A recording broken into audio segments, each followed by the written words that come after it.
গদি বাঁচানোর জন্য কি ডক্টর ইউনূস এই কাজটা করেছেন কিনা? আমার কথা হচ্ছে দেখেন, ডক্টর মোহাম্মদ ইউনূসের গদি বাঁচানোর কোনো প্রয়োজন নাই, কারণ তার গদিতে থাকার ইচ্ছেও তার নেই।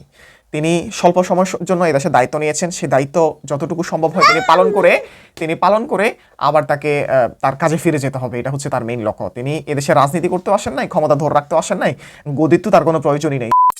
পিটার হাস বাংলাদেশের রাজনীতিতে এই নামটা অনেক বেশি জনপ্রিয় ছিল আওয়ামী লীগের সময়, কারণ আমেরিকার রাষ্ট্রদূত হিসেবে পিটার হাস এই স্বৈরাচারকে হটানোর জন্য বাংলাদেশের হয়ে তিনি খুব দারুণভাবে কাজ করেছেন। মার্কিন ডিপ স্টেট যখন হাসিনাকে সরিয়ে দিতে চেয়েছিলেন, তখন থেকেই এই পরিকল্পনার অংশ হিসেবে সবকিছু আপডেটেড নিউজ হিসেবে এই পিটার হাস কিন্তু তথ্য উপাত্তগুলো আদান প্রদানের মাধ্যমে মার্কিন ডিপ স্টেটকে সবকিছু জানাতেন।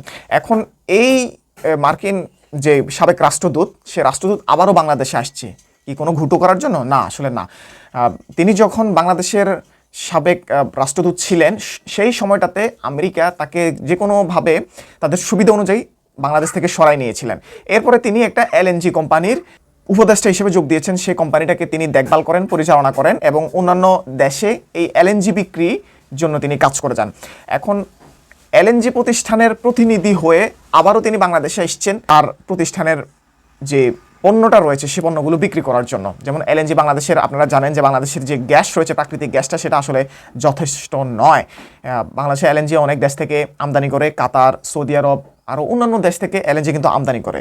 সেই এলএনজিটা যাতে আমেরিকা থেকে বা মার্কিন যুক্তরাষ্ট্র থেকে কিনে, সে কারণে তিনি প্রতিনিধি হয়ে বাংলাদেশে আসছেন এবং ডক্টর ইউনূসের সাথে বৈঠক করেছেন।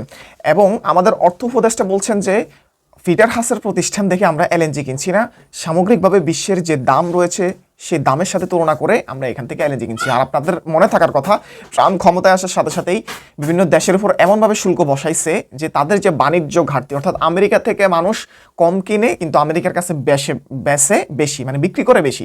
এই বিষয়টা আমেরিকার প্রেসিডেন্ট খুব ভালোভাবে নেয় নাই, কারণ তার দেশ অর্থনৈতিকভাবে একটু দুর্বলতার প্রকাশ পেয়েছিল বা দুর্বলতা বুঝতে পেরেছিল যে কেন আমেরিকার অর্থনীতি দিন দিন খারাপ হতে যাচ্ছে। এই কারণটা বিশ্লেষণ করে ট্রাম্প একটা পদক্ষেপ নিয়েছিলেন যে আগে আমার দেশের অর্থনীতি ঠিক করা লাগবে। সে অর্থনীতি ঠিক করার জন্য কী করতে হবে? যেই দেশ আমার উপর যত শতাংশ শুল্ক বসাবে, রপ্তানি শুল্ক বসাবে, তার জন্য রপ্তানি, আর যে দেশ কিনবে আনবে সেটা হচ্ছে আমদানি। তো আমদানির ক্ষেত্রে আমার দেশের রপ্তানির পণ্যের উপর যে দেশ যত বেশি শুল্ক বসাবে, যেমন মনে করেন ভারতের কথাই ধরেন, ভারতের উপর যে আমেরিকার শুল্ক নীতি, এই শুল্ক নীতিটা অনেক বেশি হাই, অর্থাৎ 50% মতো। এই 50% শুল্ক দিয়ে ভারত আমেরিকাতে পণ্য রপ্তানি করে লাভবান হবে, এই বিষয়টা ভারতকে ভুলে যাইতে হবে। যে কারণে ভারত এবং আমেরিকার সম্পর্ক বর্তমানে টানাফোড়নের মধ্যে রয়েছে, অনেক সমস্যার মধ্যে দিয়ে যাচ্ছে। যাই হোক, এখন বাংলাদেশের সাথে আপনি দেখেন বাংলাদেশকে মাত্র 20% শুল্ক দিয়েছে, যেখানে 35% শুল্ক দেওয়ার কথা ছিল বাংলাদেশের উপর, সেই জায়গা থেকে 15% কমিয়ে 20% শুল্ক দিচ্ছে, মানে বাংলাদেশকে সুবিধা দিচ্ছে। আর ভারতকে দিচ্ছে 50% শুল্ক। ভারত এই শুল্কে পুরো কাইট হয়ে অবস্থা খারাপ। এখন বাংলাদেশকে যে এই শুল্ক দিল, কমাই দিল, এই কারণে বাংলাদেশেরও তো উচিত আমেরিকা থেকে কোনো পণ্য কিনা, কারণ এই শুল্কের যদি চাপ বাংলাদেশের উপর পড়ে, বাংলাদেশ কিন্তু এটা সামলাইতে পারবে না। বাংলাদেশের গার্মেন্টস এবং রপ্তানি যেসব পণ্য রয়েছে সবগুলা শিল্প ধ্বংস হয়ে যাবে, বাংলাদেশের অর্থনীতিতে একটা বিপর্যস্ত হয়ে পড়বে। সে কারণে আমেরিকার সাথে যে আপনার ব্যবসা বাণিজ্য, এই ব্যবসা বাণিজ্যটা যদি আমরা ঠিক রাখতে পারি, তাহলে আমাদের দেশের উপর তার একটা সুদৃষ্টি থাকবে এবং শুল্কের যে ব্যাপারটা, সেই ব্যাপারটা আমাদের উপর কম থাকবে, চাপ কম থাকবে, আমরা ভালো ব্যবসা করতে পারবো, আমাদের সম্পর্ক আমেরিকার সাথে ভালো থাকবে।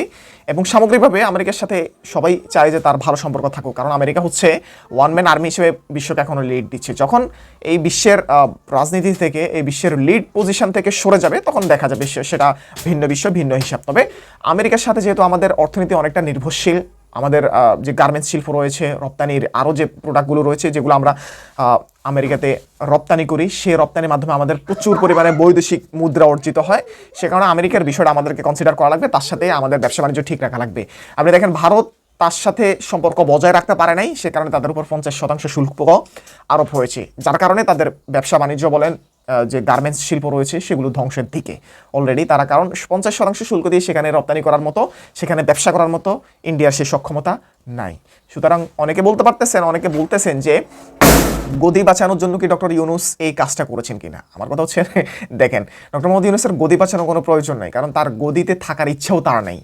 তিনি স্বল্প সময়ের জন্য এই দেশে দায়িত্ব নিয়েছেন, সেই দায়িত্ব যতটুকু সম্ভব হয় তিনি পালন করে আবার তাকে তার কাজে ফিরে যেতে হবে। এটা হচ্ছে তার মেইন লক্ষ্য। তিনি এদেশে রাজনীতি করতে আসেন নাই, ক্ষমতা ধরে রাখতে আসেন নাই, গদির তো তার কোনো প্রয়োজনই নেই। তাকে আল্লাহ তাআলা যেই সম্মান, যেই অর্থনৈতিক ভাবে স্বাবলম্বী আল্লাহ তাআলা করেছেন, তার যেই অবস্থা আর তার জীবনের শেষ ইনিংস, এটা মানে শেষ সময়, সে সময়টাতে তিনি যে বাংলাদেশের দায়িত্ব নিয়েছেন, বাংলাদেশের ক্রান্তিকাল মুহূর্তে, এটা আসলে আমাদের জন্য অনেক কিছু। কিন্তু যারা ষড়যন্ত্রকারী, যারা ছোট লোক, যারা নিচু মনের লোক, তারাই এগুলো বলতেছেন যে গদি বাঁচানোর জন্য কি আমেরিকার যে মার্কিন রাষ্ট্রদূত পিটার হাসের সাথে ইউনূস আসলে কি চুক্তি করলো কিনা? আসলে না, ডক্টর মোহাম্মদ ইউনূসের গদি বাঁচানোর আসলে কিছুই নেই। তিনি কারো ভোটে নির্বাচিত হন নাই, তাকে কারো পা চেটে ক্ষমতায় বসতে হয় নাই, কারো পায়ের মধ্যে ধরে তাকে ক্ষমতায় আসতে হয় না। সুতরাং তার এইসব কোনো কিছুর প্রয়োজন নাই। তিনি যা করবেন সেটা দেশের ভালোর জন্যই। বাংলাদেশটা বিগত যে 54 বছরের পর থেকে, অর্থাৎ স্বাধীনতার পর থেকে 54 বছর 55 বছর পর্যন্ত যে একটা বিপর্যস্ত লোকদের হাতে দেশটাকে একটা বিপর্যয়ের দিকে ঠেলে নিয়ে গিয়েছে, সেটা থেকে তিনি যতটুকু সম্ভব হচ্ছে করার চেষ্টা করতেছেন। গদি বাঁচানোর আসলে তার দরকার নেই। যাই হোক, আজকের মতো এখানে শেষ করছি। ভালো থাকবেন। আসসালামু আলাইকুম।